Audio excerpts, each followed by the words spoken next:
আপনি সেই পিটার বাবু? কিন্তু আমি তো সাজা খেতে বাড়ি ফিরেছি, আমি তো পালিয়ে তো আসিনি, তাহলে আমার ঘর জন্য আমাকে পুলিশ কেন? আপনি ভুল করছেন পিটার বাবু। আমি আপনাকে ধরতে আসি না, আমি জানি আমার একদিন যান না জানি ইঞ্জিনিয়ার কিংবা ডাক্তার আছে লোকের সঙ্গে আলাপ করতে, এখন দেখছি একটা তাদের পুলিশ সঙ্গে আলাপ করতে আছে, আবার আপনার মতো চাঁদের পুলিশ অফিসার। আপনি কি আমাকে জানেন? চিনি অফিসার, চিনি। আমার প্রত্যেকটা চরিত্রকে আমি খুব ভালোভাবে চিনি। এই কিছু নাটকের দৃশ্যে আপনাকে আমার খুব প্রয়োজন। কেন জানে? কারণ আমার মাথার উপর দাও দাও করে আগুন জ্বলছে, সেই আগুনটাকে নেভানোর জন্য একটু শান্তির ছাই চাই, ছাই। পিটার বাবু, ছাই দিয়ে কিন্তু আগুন চাপা দেওয়া যায় না।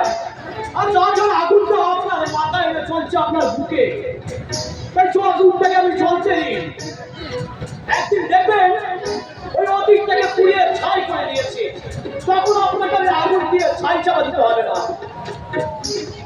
কিন্তু কলম করে আমি কি করে ঘুরবো অফিসার? চাপ যেমন ধরে পিটার বাবু, কলঙ্ককে ছাদের একটু ঘুরে নিয়ে বেড়ায়। আমি আমি ভুল করছি অফিসার, আমি জানি না। আমি তাছাড়া জানি না, তবে আমার মনে হচ্ছে আমি খুনটা আপনি করেননি।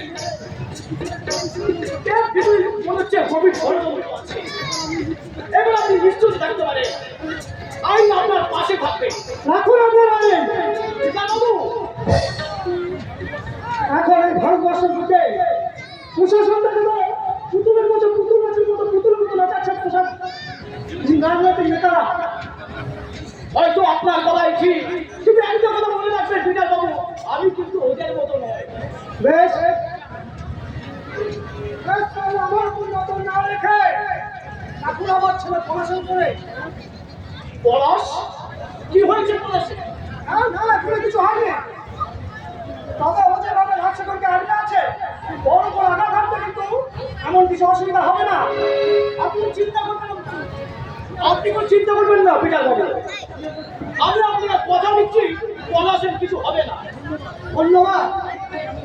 এই আসলে কি জানেন অফিসার, পলাশের জন্য আমার খুব ভয় হয়। এই আমার মতো কেউ যদি, আমি তো আপনাকে কথা দিচ্ছি, আমি পড়াশোনা ছেড়ে আপনি একটু নিজের কথা ভাবুন। আমার কথা আর কি ভাববো অফিসার, আমি তো জীবনের একটা ভ্রাম্যমান চিঠি ওই ঘরবাবু আমাকে জন্মের স্ট্যাম্প লাগিয়ে পাঠিয়ে দিয়েছে পোস্ট মাস্টারের হাতে। পিটার বাবু, উনি ঠিক করতে পারছেন না আমাকে কোন দরজায় পাঠাবে, মৃত্যুর দরজা না বাঁচার ঠিকানা। কিন্তু পিটার বাবু, আপনাকে খুঁজে বার করতে হবে সেই পুরনো ইতিহাসটাকে, যাতে আপনার কি অতীতটা বেঁধে আছে। আবার আহ্বান, যত কিছু ছিল খারাপ সাঙ্গ তো করেছি, আর দীর্ঘদিন মান পরপারে উত্তরিতে পা দিয়েছি তরণীতে, তবুও আহ্বান